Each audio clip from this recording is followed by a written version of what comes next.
নমস্কাৰ আসাম ফুডলৈ মই আপোনালোক সকলোকে পুনৰবাৰ স্বাগতম জনালোঁ। আশা কৰোঁ আপোনালোক সকলো ভালে আছে নহয় জানো। মই আজি এটা নতুন ভিডিঅ' লৈ আহিছোঁ। মই আজি বনাম বুলি ভাবিছোঁ কাঁচকলৰ পকৰি। আৰু চাওকচোন আপোনালোকে ভিডিঅ'টো কেনেকুৱা পায়। তেনেহ'লে পলম নকৰি মই ভিডিঅ'টো আৰম্ভ কৰিছোঁ। প্ৰথমতে ইয়াৰ কাৰণে মই দুটা সৰু চাইজৰ কাঁচকল ল'লোঁ আৰু সেইকেইটা আগতীয়াকৈ মই বাকলিখিনি গুচাই ধুই চাফা কৰি ৰাখিছোঁ। এতিয়া মই চাটনি ৰুকা এখন ৰুকনিয়ে কল দুটা ভালদৰে সৰু সৰুকৈ মিহি মিহিকৈ ৰুকি ল'লোঁ। এতিয়া মই এইখিনি এটা টিফিনত বাকি লৈছোঁ। ইয়াতে মই অলপমান কাটি ৰখা পিঁয়াজ আৰু আদা নহৰু অকণমান থেতেলাই ৰাখিছোঁ, সেইখিনি মই ইয়াতে মিলাই দি ল'লোঁ। লগতে মই 3 চামুচ 4 চামুচৰে 3 চামুচ মই বেচন দি লৈছোঁ। বেচনটো আপোনালোকে নিজৰ আন্দাজত দিব, যিমানটো কল লয় সেইমতে আপোনালোকে বেচনটো মিলাই ল'ব। আৰু ইয়াতে অলপমান মই মছলা এড কৰিছোঁ, জিৰা ধনিয়া আৰু গৰম মছলা সৰু চামুচেৰে আধা চামুচকৈ দি লৈছোঁ। লগতে অলপমান ৰেড চিলি পাউডাৰ আৰু হালধি দিছোঁ ইয়াৰ লগতে। আৰু এই বেচন আৰু কলখিনিৰ আন্দাজত অকণমান মই নিমখ দি লৈছোঁ। এতিয়া আপোনালোকে বেকিং পাউডাৰো ব্যৱহাৰ কৰিব পাৰে। যদি অকণমান দেৰিকৈ খাওঁ বুলি ভাবে তেতিয়া অলপমান বেকিং পাউডাৰ দি দিব, তেতিয়া পকৰিটো মচমচীয়া হৈ থাকিব। মইতো লগে লগে খাম কাৰণে মই বেকিং পাউডাৰটো ইউজ কৰা নাই। এতিয়া মই লাহে লাহে পানী দি পকৰি বনাব পৰাকৈ মই সেইখিনি সানি ল'ম।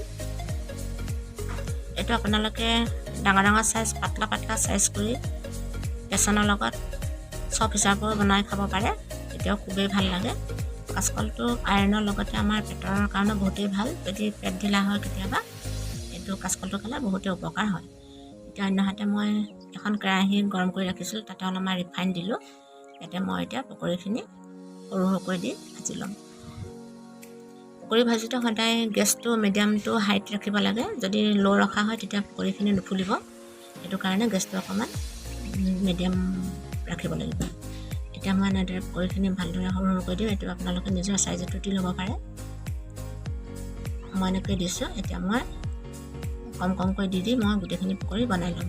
এইটো আপোনালোকে চাহৰ লগতো খাব পাৰে, ভাতৰ লগতো খাব পাৰে, বা টমেটো কেচপৰ লগত এনেকৈ সুদায়ো খাব পাৰে। নহ'বা আপোনালোকে ঘুগনি চুগনিৰ লগত এনেদৰে পকৰি মিলাই খালে খুবেই ভাল লাগে।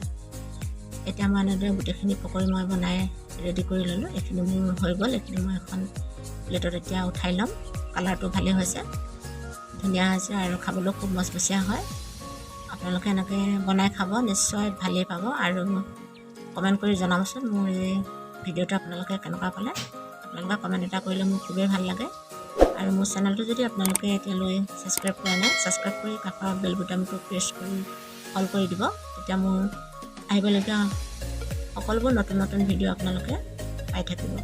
তেনেহ'লে আজিলৈ এৰিছোঁ। আজিলৈ মোৰ ইমানেই আছিল। ধন্যবাদ।